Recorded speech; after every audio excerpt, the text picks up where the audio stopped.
Ovih dana su zemljotresi tema broj 1 i u svetu i kod nas. Iz tog razloga smo želeli da vam ih približimo, da saznate nešto zanimljivo o njima, a i da znate šta da radite u tim situacijama.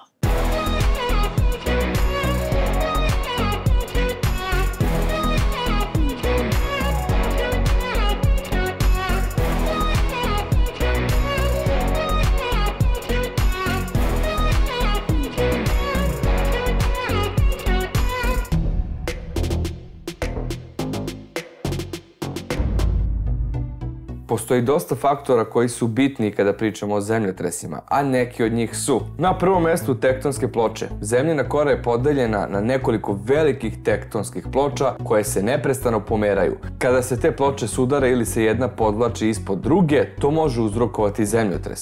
Lomljenje stena. Kada se stene u zemljinoj kori iznenada pomeraju jedna u odnosu na drugu, to također može uzrokovati podrhtavanje tla.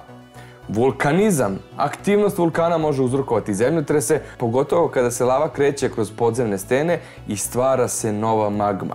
Ljudska aktivnost također može da utiče, kao što je recimo izgradnja brana, vađenje nafte i plina ili bušenje podzemnih bušotina. Sve to može uticati na stabilnost tla i uzrokovati zemljotrese. I naravno tu su prirodni uzroci, prirodne pojave kao što su klizišta, poplave ili potresi mogu uzrokovati zemljotrese, pogotovo ako se dogode u područjima koja su već osetljiva na seizmičku aktivnost. Važno je znati da se često zemljotresi ne mogu tek tako lako 100% predvideti, ali ukoliko znamo uzroke, ipak možemo da znamo gde možemo da ih očekujemo, a gde je prosto manja verovatnoća. Kada bi nas neko sad pitao koliko je zemljotresa bilo u prošloj godini, verovatno bismo umeli da navedemo 1 ili 2, a možda ne bismo umeli nijedan. Međutim, verovali ili ne, godišnje ih ima i po nekoliko miliona. Prema podacima Geološkog zavoda Sjedinjenih država, svake godine ima oko 17 velikih zemljotresa, jačine preko 7 stepeni Richterove skale i jedan veliki zemljotres, jačine iznad 8. Međutim, stručnjaci procenjuju da zapravo ima nekoliko miliona zemljotresa godišnje. Mnogi ostaju neotkriveni zbog svoje geografske udaljenosti ili male veličine. A kakva bi ovo bila priča o zemljotresima da se ne pomene i onaj najveći koji se dogodio u nekoj bliskoj istoriji? A to je bio veliki čileanski zemljotres. Do sada najveći ikad zabeležen. I nadamo se da će tako i da ostane. Najjači zabeleženi zemljotres u istoriji bio je veliki čileanski zemljotres koji se dogodio 1960. godine u Čileu. To je bio potres jačine 9,5 po Richterovoj skali, što ga čini jednim od najjačih zemljotresa ikad zabeleženih. Ovaj zemljotres je trajao gotovo 10 minuta i uzrokovao je ogromne štete, uključujući 2000 smrtnih slučajeva i uništenje gradova, sela i infrastrukture. Tsunami koji je usledio nakon zemljotresa pogodio je obalu Čilea i izazvao je velike talase koji su se širili po celom Pacifiku. Ovaj zemljotres dogodio se zbog subdukcije južnoameričke tektonske ploče ispod nazca ploče. Ovaj zemljotres je ostao zapamćen kao jedan od najrazornijih prirodnih katastrofa u modernoj istoriji i podsjetnik je na moć prirode i njenu sposobnost da u tren oka promeni živote miliona ljudi. Pored katastrofe koju jedan zemljotres može izazvati, on može uticati i na dužinu dana. Zemljotres jačine 8,9 stepeni Richterove skale, koji je pogodio severoistok Japana, promenio je raspodelu mase zemlje, uzrokujući njeno rotiranje nešto brže i skrativši zemaljski dan za oko 1,8 mikrosekunde. Zemlja se trese češće nego što mislimo. Manja i često neprimetna podrhtavanja tla događaju se neprestano širom sveta, a i svako od njih ima svoju ulogu u neprekidnom pomeranju zemljine kore. Iako se Balkan smatra kao neko ne previše aktivno područje kada pričamo o zemljotresima, kao što možete vidjeti, prethodnih dana se i tekako priča o tome. Čas se desi vamo, čas tamo, sve su to neki manji zemljotresi, ali to nije za zanemariti. Jer iako mi jesmo malo izolovani od cijele te priče, ipak su ispod nas tektonske ploče i ko zna šta može se dogodi. Tako da sad ćemo pomenuti neke koji su bili onako ne previše razorni, ali neki čak su ostavili zapravo velike posljedice. Zemljotres u Skoplju 1963. godine. Ovaj zemljotres je bio magnitude 6,1 po Richterovoj skali i pogodio je Skoplje, tadašnju prestonicu Jugoslavije. Uzrokovao je veliku štetu i oko 1070 smrtnih slučajeva. Zemljotres u Crnoj Gori 1979. godine je bio magnitude 7,6 po Richterovoj skali i pogodio je Crnu Goru 1979.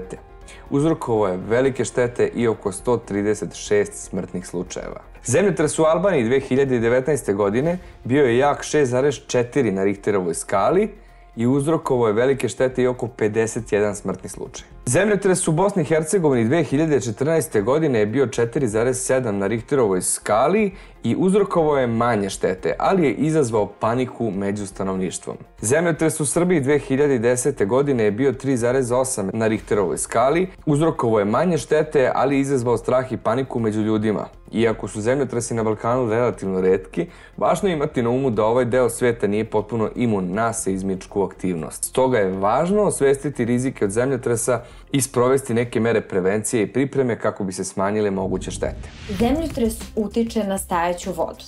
Ona menja miris neposredno pre nego što dođe do njega. Ribnjaci, kanali, jezera i druga stajaća voda mogu imati gadan dah i postati malo topliji pre zemljotresa. To je zbog ispuštanja gasova pod zemljom dok se ploče pomeraju. To može doprineti promeni ponašanja divljih životinja na tom području. Naučnici sa Odeljenja za prirodne nauke na Otvorenom univerzitetu primetili su kako krastače nestaju pre zemljotresa koji je pogodio Italiju 2009. godine. Takođe se veruje da krastače otkrivaju promene u hemiji vode izazvane stresovima u stenama. Pomenuli smo prevenciju i pripremu, tako da sada ću navesti šta bi trebalo da uradite ako se nađete u situaciji da se događa zemljotres i da morate negde da se sklonite ili prosto da ostanete bezbedni. Najvažnija stvar je ostati miran i ne paničiti, jer kao i što osetite i zemlja paniči i trese se, najgore bi bilo da to radite i vi. Znači biti što smireniji i pokušati da napustite zatvorenu prostoriju ako možete, ali ukoliko ne možete, sledite ove savete. Ono što smo svi čuli jeste sklonite se ispod kreveta ili ispod stola. Ukoliko možete da se podvučete pod krevet ili pod neki sto, ukoliko nešto padne od gore, da ipak postoji iznad vas nešto što vas štiti od direktnog udara. Ni to nije najbezbednije kad su oni najveći zemljotresi, ali ja mislim da mi ovde bar ne moramo da brinemo o tome i najmanje što možemo da uradimo je da se sklonimo pod neki čvrst objekat. A ako ne možete ispod stola da stanete ili ispod kreveta, uvek je bilo najsigurnije stati u vrata, tačnije stanete u onaj okvir i tu ste generalno bezbedni jer je to jedan od najjačih delova vaše kuće ili vašeg stana. Uvek se držite što dalje od prozora ili bilo kakvog stakla, da se ne biste povredili jer staklo kad se razleti može naneti ozbiljne povrede i što dalje od stakla, to ste sigurno bar 50% bezbedniji. Takođe, ako imate neke velike ormare, što dalje od njih, jer najgore što može da se desi u toj situaciji je da se ormar zaljulja, da padne na vas, da vas povredi, jer najgore što može da se desi je da ostanete zarobljeni ispod bilo čega što može da padne, kao što su ormari, pogotovo što ormari često imaju stakla na sebi. Nikako nemojte koristiti lift ako ste u zgradi, jer usled zemljotresa može da nestane struje, možete da se zaglavite u liftu ili ukoliko je zemljotres jači, može nešto liftu da se dogodi pa da onda nastradate u liftu zarobljeni ispod svih tih ruševina. Tako da što dalje od lifta. Ako ste uspeli da izađete napolje, morate naravno paziti da niste ispod onih kablova strujnih ili nečega što može da padne na vas i bitno je ne ulaziti odmah u zgradu nakon što se zemljotres smiri ili u kuću, jer niste sigurni koliko je štete naneto i da li je uopšte bezbedno ući unutra. I naravno treba se uvek pripremiti unapred, treba imati neki sigurnosni kit koji možete poneti sa sobom, nešto što je namenjeno za ovakve prirodne nepogode, za vas i vašu porodicu. Ako već treba da bežite, ako vam je stan uništen, da je to nešto malo što može brzo da se ponese, da su tu najvažnije stvari kao što su dokumenta, pasoši, lične karte ili šta god može da bude od velike vrednosti ukoliko se nešto ovako desi. Životinje su fantastične u svakom smislu, a jedan od njihovih talenata jeste da osete zemljotres i da nas na neki način upozore. Smatra se da neke životinje poput žaba, mački, zmija ili riba mogu predvideti zemljotrese pomoću izoštrenih čula kojima osete podrhtavanja, buku i promene u temperaturi ili mirisu. Zahvaljujući zemljotresima imamo neke putujuće gradove. Evo čemu se radi. Čileanski grad pomerio se 10 stopa zapadnije kao rezultat zemljotresa. Tokom snažnog zemljotresa u subotu 27. februara 2010. godine jačine 8,8 stepeni po Richterovoj skali, zemaljska kora je tako dramatično pocepana da se grad Concepcion u stvari pomerio 10 stopa zapadnije. San Francisco se kreće prema Los Angelesu brzinom oko 5 cm godišnje, a takvim tempom mogli bi se sresti za nekoliko miliona godina. Zemljotres ima toliku moć da može i da pomera planine. Ovog puta bukvalno. 25. aprila 2015. zemljotres jačine 7,8 stepeni Richtera naneo je ozbiljnu štetu naciji Nepala, usled čega se nekoliko himalajskih planina smanjilo, uključujući Mount Everest koji se smanjio za 1 inč. Koliko god zemljotresi bili moćni, postoji jedan grad koji je prosto otporan na njih. Zove se Machu Picchu. Machu Picchu, sveti grad Inka koji se nalazi na najvišem delu Andi u Peruu, izgrađen oko 1300. godine bez gvozdenih pomagala i točkova, uspešno je odolevao zemljotresima. Inke su oblikovale kamenje na savršene dimenzije i spajale ih posebnom metodom dovoljno čvrstom da ga ne uništi podrhtavanje tla, bez obzira na to što se nalazi na trusnom području. Kada mi u Srbiji pomenemo zemljotres, sve nas nekako uhvati panika i strah. U Japanu nije tako. To je njima prosto deo svakodnevnice. U Japanu su zemljotresi deo svakodnevnice. U godinu dana tlo se zatrese i do 2000 puta. Budući da žive duž najaktivnijeg pojasa na svetu, Pacifičkog vatrenog prstena, Japanci visoke zgrade grade pomoću posebnih materijala kako bi se građevine ljuljale, ali ne i srušile tokom zemljotresa. Osim toga, vozovi imaju ugrađene senzore za zemljotres koji automatski aktiviraju kočnice.